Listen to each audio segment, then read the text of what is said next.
Hey guys, welcome back to episode 5 of the Sheffield Wednesday rebuild on FIFA 22. So into November, where we face Hull City away, Norwich City away, Blackburn Rovers at home and Portsmouth at home. Now look at the use now. We've got Rodri Reece in goal developing, but slowly, and probably won't make the first team at this rate. Sean Spencer's still focusing on those physical stats and developing well.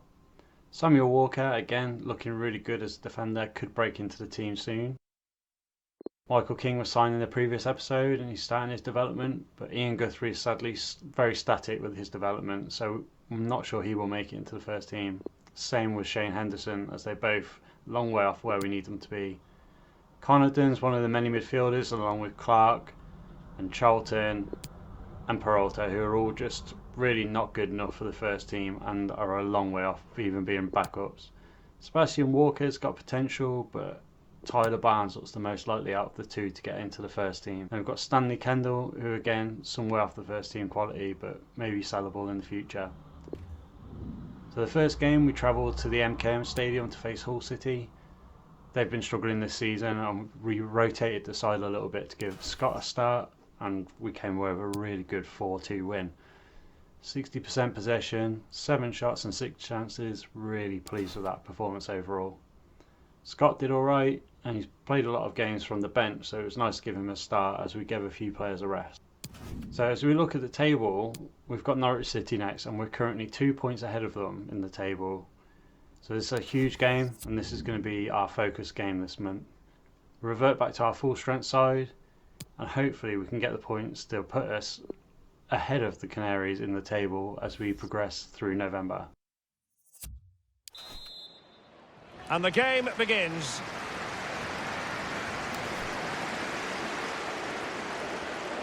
And scope for them to produce something exciting.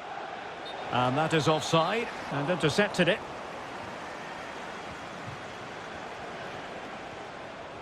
Very comfortable when in possession. Might be a chance here. Well, getting in the way. Superb save. Any goalkeeper would accept corner kick deliveries like that every day. Oh, a big mistake. Oh, that's top-notch goalkeeping, you've got to say. Well, it'll be a throw. Looking for that final pass. Looking for the goal that would put them ahead. Wonderful chance. And there it is. The breakthrough. That will do nicely. And the ball moving again. What sort of response will we see from them now? So we're going to half-time 1-0 down with the league's top goal scorer, Sargent, on target after 38 minutes. It's a pretty even game, and hopefully we can get back into it in the second half. Good performances across the board, not the best, but we're working hard to try and get back into this one. The two teams have switched around and are ready now for the second half.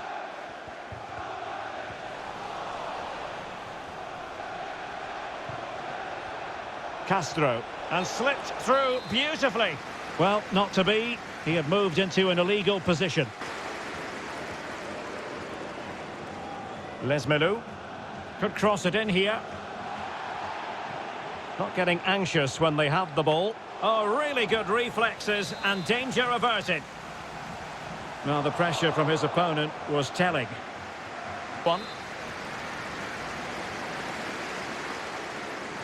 20 minutes remaining. Well, they're sitting ever deeper. Well, possibilities in the centre. The supporters want to see him have a go. And the goalkeeper has outdone himself with that save. Decent position. In position here to protect the ball. Firing it towards goal. Putting his body on the line. Or do they have it in them to level this? Oh, surely!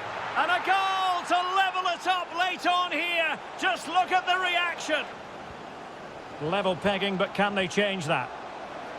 Precise ball movement. Really vital interception here. And so the final... And so we managed to pull it back with Sparho scoring the equaliser with 5 minutes to go. Norwich were by far the better team in this one, and we're quite lucky with that second half performance to come away with a point, in all honesty. At half time I thought we had a great chance to nick it, but the second half performance just wasn't up to scratch. Next up, we were entertaining Blackburn Rovers at Hillsborough. Gone with the same team as we normally do. And we got a really good 2-0 win with Cardozo and John Jules getting the goals. Much better performance on the team, fairly even possession wise, but we created a lot of chances, and a 9.5 there from Cardozo at the back is great to see. Scott came off Russo, Twine came on in midfield, both did a decent enough job, but that's a massive 3 points after the draw against Norwich. Finally this month we entertained Portsmouth. Again, strong team put out, really focusing on trying to get 3 points, and the performance was sensational. Again, possession was not too much in our favour, but our chances created on our shots were brilliant. 6 chances, really pleased, 3 goals. Galliano got 1, 9.9 rating, and John Jules got 2 goals. Both playing really well. Pleased for Galliano, who gets his first goal of the season with that one. So we've agreed to loan Sparho out to Villarreal, which will be really good for his development. And coming up, we've got a really busy time in December with Sheffield United, our main focus in the next episode, Plymouth away, Huddersfield away, Barnsley home, Brentford away before we go to Everton in the Cup. Then over Christmas we travel to Coventry, Stoke and a home game against QPR. Looking at the squad, John Jules is still our top goal scorer with 14 goals, all of them coming in the league. Pratt has gone level now with Neumann and Dominguez for assists with 5 each, with Dominguez still out injured unfortunately. So the results this month mean that we're only a point now behind Burnley. Their only defeat came against us, but unfortunately we haven't capitalised on that enough. Brentford closing in, Huddersfield there, but Norwich have fallen away a bit since our point against them earlier. Coventry continue to stumble around the bottom half of the table, which is quite sad to see, with the bottom 3 are Hull, Plymouth and Burton. Into the Premier League, Man City finally lose a game. After 10 games they were undefeated, but after 15 they've lost 1. They've got a 7-point lead over Man United, with Liverpool 3rd and Leicester in 4th. Spurs and West Ham, after being in the relegation zone early on this season, have turned their seasons around and are on the way up, whereas Wolves, Fulham and Brighton find themselves in the bottom 3. Wolves and Brighton still only won 1 game each all season. Into the League One, Reading have gone top, with Derby 2nd, Wigan 3rd and Doncaster 4th, but the table's still really tight. Anyone in the top 6 could fancy an automatic promotion spot at the minute. Looking down the table, MK Dons are back in the drop zone, Northampton, Exeter and Shrewsbury are still down there. Walsall and Cambridge trade places, Walsall going top, but once again the top 3 pulling away, really tight in midfield, in the mid-table, but we keep scrolling down and eventually we find Swindon in 23rd, so it's quite a disappointing position for my dad's team. So with his goal against us earlier, Josh Sargent remains top of the charts, but John Jules is chasing him down with Neumann in 3rd. Adebayo at Luton still doing well, whilst McNeil is up to double figures for Burnley. Into the assists, Lakin's still top, but he was on 6 last month, so he's stumbling a bit. And McLean is up there for Norwich, and he was really key for them in the game against us. Pope's still top with 10.